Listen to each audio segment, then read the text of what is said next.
Subvention pour une installation à Port-Jérôme de captage de CO2 à 9 millions. Entre 2022 et 2024, un projet hydrogène mobilité, station à Vitrolles et citerne, 30 millions. En 2024, encore un projet avec le cimentier Equium Hauts-de-France pour capter le CO2 avec l'aide du Fonds européen d'innovation, 100 millions. Projet de capture de CO2 pour l'Ouest à Dunkerque, 90 millions.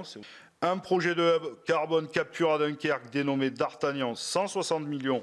Là aussi, la filiale Alfi. Clarification. Donc là, vous avez cité plusieurs, je pense, annonces de presse qui regroupent éventuellement les mêmes projets. Donc pour être bien clair sur le projet Normandie, le montant total des subventions n'est pas de 400 millions, mais de 190 millions. C'est tout. Il n'y a rien eu de plus. Le projet pour l'Ouest et Equium et le projet de Dunkerque, c'est le même projet. 2015, subvention pour une installation à Port-Jérôme, captage CO2. Filiale Alfi, 9 millions. Là, on est d'accord ou pas? Oui, excusez-moi, je ne suis peut-être pas remonté jusque 2015. D'accord, non mais... oui, d'accord, 2015, oui. D'accord, ok. Non, on recommence. Chose qui est absolument essentielle dans la décarbonation. Et dans Attendez, excusez-moi. Non, pardon. Parce que vous avez dit que les chiffres n'étaient pas bons. Moi, je suis pour qu'on les reprenne un par un. Il n'y en a pas 50. On va aller au bout. D'accord, bah alors si vous voulez. oui, non, mais comme ça, c'est plus clair pour tout le monde. Moi, j'ai aucun problème. Alors, donc 2015, c'est OK. 2022, construction de... Oui, allez-y. C'est ce que vous m'avez dit. Enfin, je ne sais pas, parce que je n'ai pas regardé 2015. Je fais l'hypothèse que vous avez le bon chiffre, mais on le vérifiera. Bon, on vérifie. Vous me l'écrivez par écrit. Si j'avais faux, je le reconnaîtrai. On est d'accord? On fait comme ça? Il n'y a pas de souci. Je n'avais pas compris qu'il fallait remonter à 2015. Mais non, mais je l'ai cité, donc je me permets. Bon. Bien sûr. 2022, construction d'un électrolyseur 200 MW, Normandie, 190 millions. On est d'accord. Là, on est OK. On est d'accord. 2022-2024, un projet hydrogène mobilité. La station à Vitrolles et citerne, 30 millions, filiale Alfi. Probablement. Il faut que je regarde dans le détail. Oui. Mais... Vous voyez, c'est un peu plus... Non, mais c'est un peu plus... Parce que vous dites, tous vos chiffres sont faux, vous confondez tout. Et là, on passe aux 4 premiers, il y en a 6. Et vous dites probablement. Donc, comme on a prêté serment, vous avez prêté serment et que moi, j'essaie, depuis le début, et mes collègues peuvent au moins me reconnaître ça, malgré des différences politiques extrêmement précises avec des chiffres à chaque fois recroisés, je ne voudrais pas mettre en doute ma sincérité. Donc, on repart. Pas remise en doute. Donc ça y est, on vient de me donner le petit tableau, puisque là, excusez-moi, mais un petit niveau de détail que je n'avais pas directement sur moi. Donc, moi, je projet, donc, vous voyez, projet Inamed. Monsieur le directeur général. Oui. Monsieur le directeur va nous donner les chiffres. Je vais vous donner les chiffres. Oui, mais au départ, vous dites, vous confondez tout est dans tout, et finalement, ce que vous venez de raconter est faux. Et finalement, quand on reprend le tableau, parce que je veux le reprendre un par un, vous allez me donner raison. C'est tout ce que je dis. Non, mais attendez. Écoutons, monsieur le directeur général. L'objet de la question, moi je veux bien, mais on peut remonter jusqu'en 1902, la création du groupe Air Liquide, et année par année. Non, je suis parti de 2022 et je n'ai cité. Ne caricaturons pas les propos. Ici, on n'est pas dans le confusionnisme généralisé qui est à l'extérieur. Ici, nous sommes au Sénat et extrêmement précis. Je n'ai cité qu'un projet antérieur à 2022, qui ne remonte pas à 1902, donc ne caricaturons pas, qui est un projet de 2015, dont vous ne connaissez pas, donc mettons-le de côté. Donc repartons à partir de 2022. Je l'ai. Donc, projet Normandie, 190 millions d'euros. Projet Inamed, auquel vous faites référence, 2020, station hydrogène. Les opérateurs étant l'ADEME, la région Sud, BIP France, 2,1 millions d'euros. Le projet RISE en 2022, une station hydrogène, un centre de conditionnement 600 bars, qui probablement va également à Fos, 8,8. Pour qu'on vous voyez, donc c'est des chiffres que vous n'avez pas donnés en début, pas de problème. Moi, je suis pour que vous me donnez les chiffres. On recroisera tout ça. Mais vous voyez que c'est un peu plus complexe que seulement de dire, une fois que j'ai énuméré toutes les choses, recroiser l'ensemble des données, de balayer ça d'un revers de main en disant vous racontez à peu près n'importe quoi. Donc, voilà. Je ne peux pas entendre cette réponse. Je vous le dis, on ne peut pas commencer comme ça. Pourquoi vous n'avez pas publié depuis 2018 et il a fallu attendre 4 lanceurs d'alerte et une injonction du tribunal pour publier? Vous dites 80% des gens ne le font pas, donc je ne vois pas pourquoi on le ferait.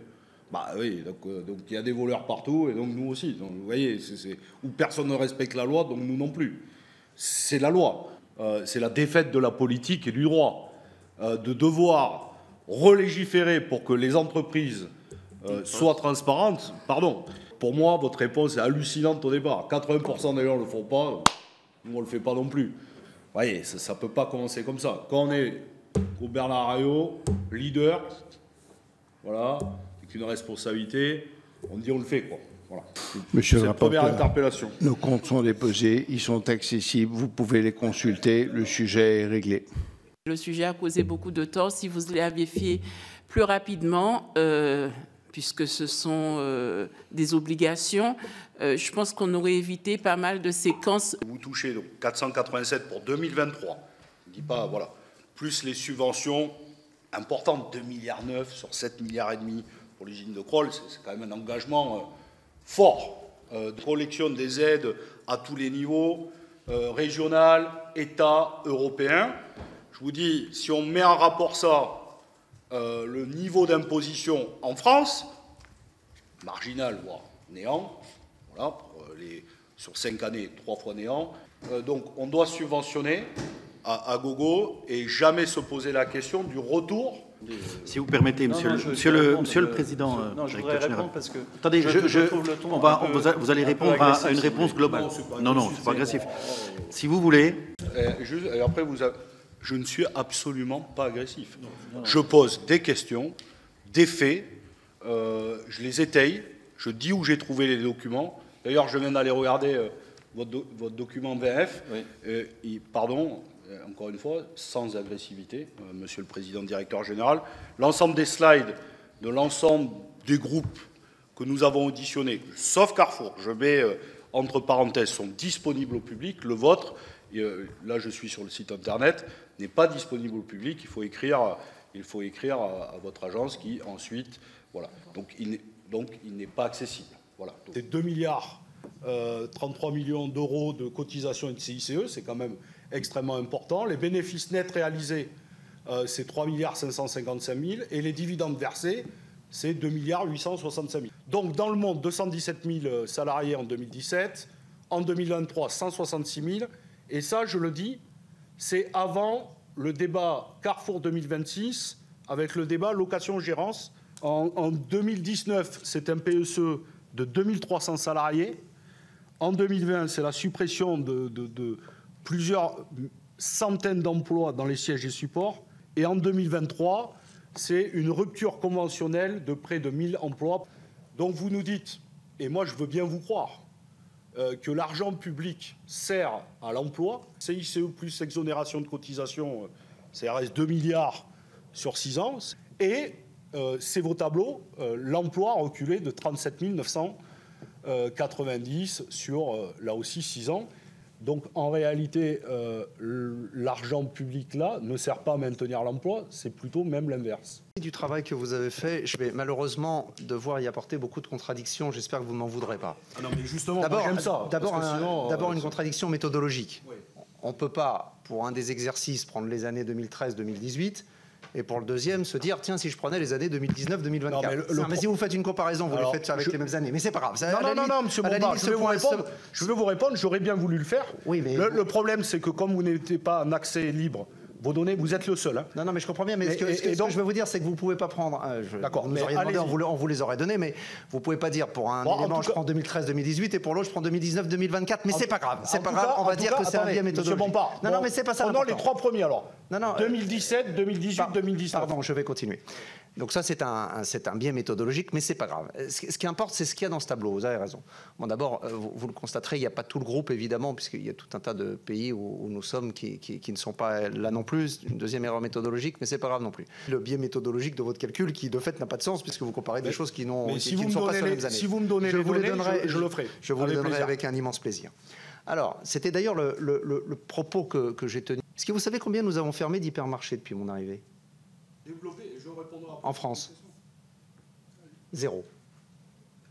Il parle du sujet dont vous dites il n'est pas dedans. Ben si, bien sûr, il est dedans. C'est justement la franchise et la location-gérance. Qu'est-ce que nous avons fait? Les seuls plans sociaux que nous avons faits, enfin, pas plans sociaux d'ailleurs, plans de départ volontaire, c'est des plans de... Sauf 2019. C'est des plans de siège. D'accord, c'est des plans de... Ceux-là, je les revendique parfaitement, comme je revendique d'ailleurs tout ce que je fais. Plan de siège, sauf 2019, c'est un PSE, 2300 personnes. 95%. Ce que nous avons fait, c'est des réductions. Non, attendez. Il n'y en a pas. Il y en a vraiment, le raisonnement qui est de dire Carrefour a réduit l'emploi de 33%. Je ne sais pas d'où viennent ces chiffres, mais non, mais qu'importe. Pour le coup. C'est les vôtres. Non, mais pour le coup, je suis d'accord avec vous. Si on prend... mais c'est les vôtres. Non, attendez. C'est la slide 30 présentée aux actionnaires. Pardon, ceux-là, ils ne sont pas inventés. C'est les vôtres. Non, mais moi aussi, pardon. Voilà. Combien de personnes travaillent dans un magasin Carrefour en France aujourd'hui, en 2025, 170 000. Combien de personnes travaillaient dans un magasin Carrefour en France quand je suis arrivé? 125 000. C'est en 2019. Hein. C'est une rupture collective, signée majoritairement avec des syndicats majoritaires. Il n'y a pas de PSA. Bah si, 2019, 2300 emplois. 2023, une rupture conventionnelle de 979. 2019 aussi. Non, ça, je le conteste. Et après, on peut tous contester. Et de toute façon, j'ai un débat avec ça, c'est que les plans de départ volontaires, moi je le redis ici, je pense que ça... Les plans de siège, hein. Oui, les plans de siège ou plans de départ volontaire, rupture conventionnelle.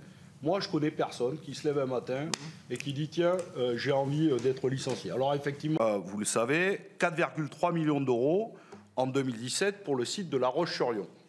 Sauf que c'est cette année-là où vous décidez de fermer le site. Et donc, vous avez dit, les investissements devaient servir à la rénovation d'ateliers de cuisson et l'achat de 8 nouvelles machines d'assemblage que vous avez achetées. 2 machines d'assemblage achetées donc avec le CICE ont été montées, puis après démontées puisque vous avez fermé le site. Mais 6 autres sont restés dans les cartons et sont partis dans des usines en Espagne, en Roumanie et ailleurs. Est-ce que vous ne pensez pas que l'argent public, c'est ma première question, qui est donné par le contribuable français, aussi vos salariés, doit engendrer des investissements en France? Français, il doit servir à aider les activités en France. Donc là-dessus, je crois qu'on est parfaitement d'accord, il n'y a pas de sujet.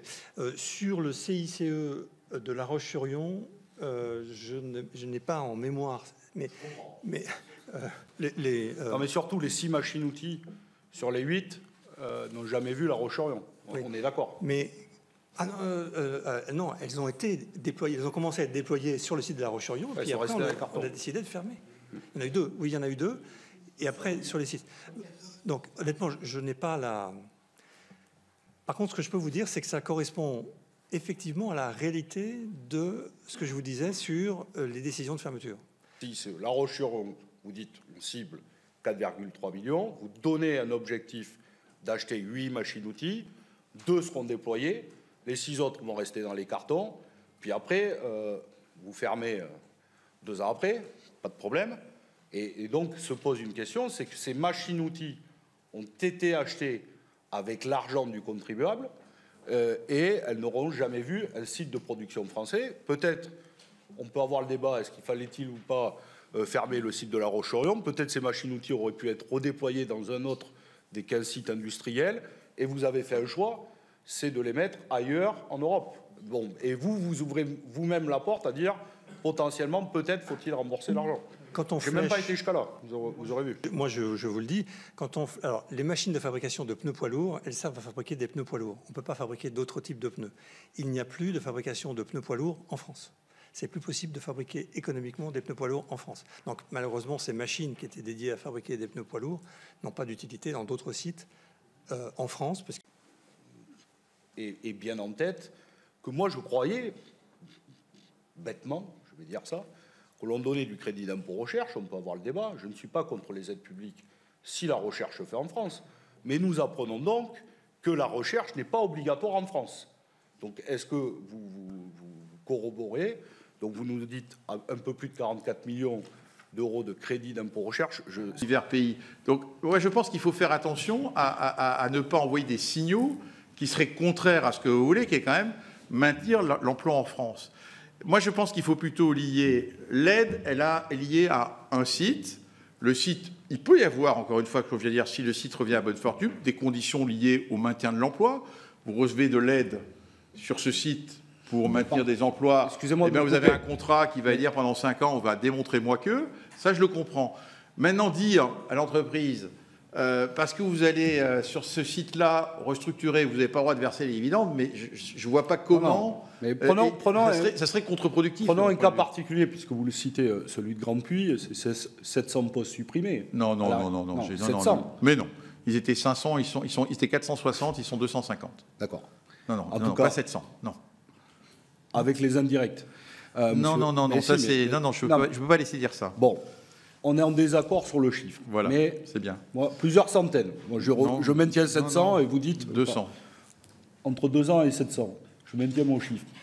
Mais ce n'est pas grave. Mais prenons ce cas. Ne nous arrêtons pas sur le chiffre. Sans licenciement. J'ai 10 postes supprimés. D'accord. Vous avez entendu la nuance? Oui. Bon.